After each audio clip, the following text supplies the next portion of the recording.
All right, what's it going to take to get shares of Cisco Systems off the schneid? I mean, come on. This company's languished amid inventory glut, lasted longer than expected, generally tough enterprise tech spending. But today, in an effort to change the narrative, the company held its Cisco Live event, announcing several new AI innovations and even a $1 billion AI investment fund.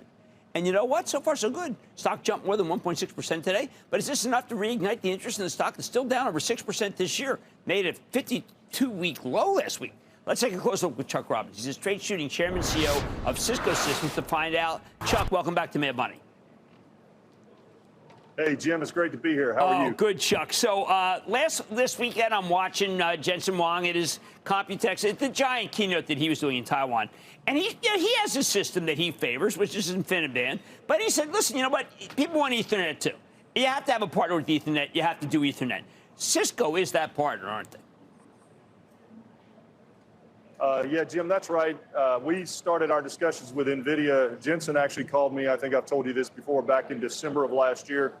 We started working on what a partnership would look like, and today we actually made the first announcement for our enterprise customers with an integrated solution to help them easily deploy AI applications through a combination of our technology, Nvidia's technology, and some storage technology from a company called VAST.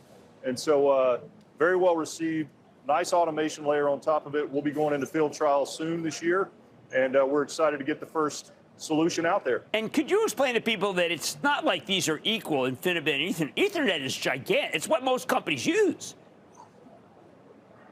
Well, there's really no other provider of InfiniBand besides Nvidia. So every enterprise in the world, every web scale, all the traditional cloud infrastructure, all of it's Ethernet, which leads those customers, our enterprise customers, they do want Ethernet solutions over time because it's what they know. There's multiple vendors. They can actually create a competitive environment for it, and it's standards-based. And so that's where we're going to see this market go over the next few years. All right, so the $1 billion global investment fund, is that to plant a flag saying, look, you want to be able to develop new projects that others may not be able to afford? Yeah, Jim, I think the difference with our $1 billion AI fund that we put out there is when we go invest with these companies, we're actually sitting down and talking about a corresponding partnership with them so that we can actually do co-development. It's not just an investment for a return or to be, an observer to see how this AI thing is evolving. All of these partnerships have an element of us leveraging their technology to build something that's going to bring value to our enterprise customers. All right, so I do want to get right to Splunk for a second because this was a very big deal. And there's a tremendous amount of cross-sale, but some analysts were saying to me that it's surprisingly dilutive. I didn't know. Is it that dilutive? No, in fact, it's accretive in 26 and beyond. We closed this deal 6 months early, and as we gave them some insight into what our next fiscal year is going to look like, I think there was confusion about how to model Splunk's OpEx as they came into Cisco, and so we clarified that for them, and clearly they would like to see OpEx synergies much sooner.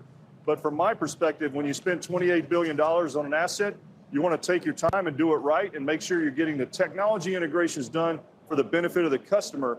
And that's where we're prioritizing our effort right now. All right, so which customers are the most disrupted by AI? And in a positive way. I'm saying that they're looking at their business because we know from a lot of these enterprise software companies, they're saying, listen, we're getting pushback because people are not hiring or they're firing 1 to 3% or whatever. Look, you own a call center business that you bought a while ago. I mean, some people say it's going to be lawyers who are duplicative. Some say it's bankers who just keep doing the same thing. But you've got the best perspective. Who stands to really benefit from the point of view of replacing people with machines so that people can then be more productive in another part of the company? Yeah, the way we think about it is that today the AI benefit is really about being an assistant to the knowledge worker in a lot of ways. So intensive knowledge workers, you mentioned lawyers, obviously healthcare industry, researchers that are parsing through large amounts of data. These AI assistants are just going to help them be incredibly more productive. You also mentioned contact center. I think that's a horizontal application across many industries where you're going to virtually turn every first call is going to be taken by an AI agent over time. And I think that's something that's going to happen probably in the near term, maybe begin to be deployed in the next 12 months. And so those are some areas where we see AI moving pretty quickly. But also, isn't there this element, I tried to go back and forth with David Faber about this, but let's say you go to see a doctor in a box. So we've got like 3 of them right here. They don't follow up. But I'll tell you, I would take a follow-up from an AI-generated individual versus nothing. I agree. I actually heard that this morning, your discussion with David. And I think that as long as that has been reviewed by another human before that follow-up occurs with me, I think that's good, because I want it tested for competence, especially in the early days of AI.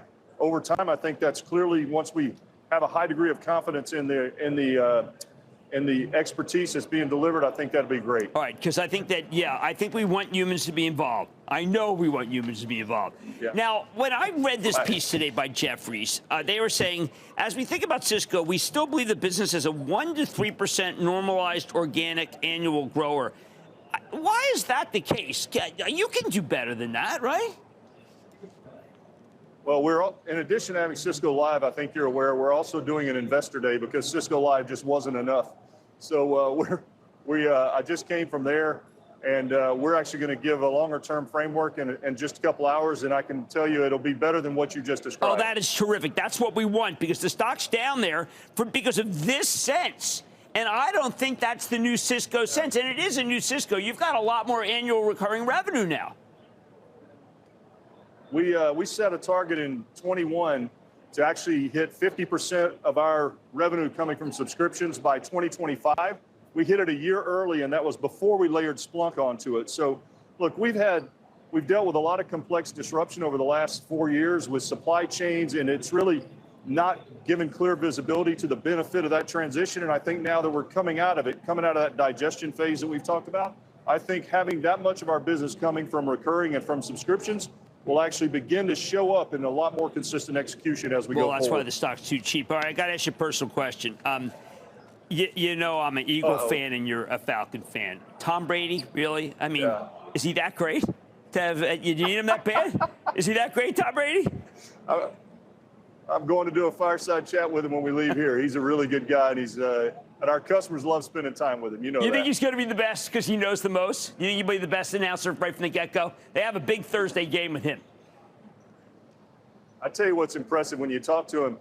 He spent a year perfecting the craft. That's what a perfectionist he is. He spent a year getting ready to go in the booth. He didn't want to go in the booth until he felt completely prepared for it. And it's been fascinating getting to know him and talking through these kinds of things. And it really shows why he was so good at what he did every day, because he just prepared at a level I think that others just didn't. Wow. All right. Well, look, I can't wait for it. I know he got a Cleveland game. I think the only reason they're starting to having that game early is because he's doing it. Anyway, don't want to lose track. I love the new guidance. That's what matters. Chuck, have a great conference. Good to see you. Thanks for having me, Tim. Absolutely. That's Chuck Robbins. He's chair and CEO of Cisco. You just heard what he said. The 1% to 3% is not going to fly anymore. Bad Money's back after the break. Coming up, hit us with your best shot. An electrified fast-fire lightning round is next.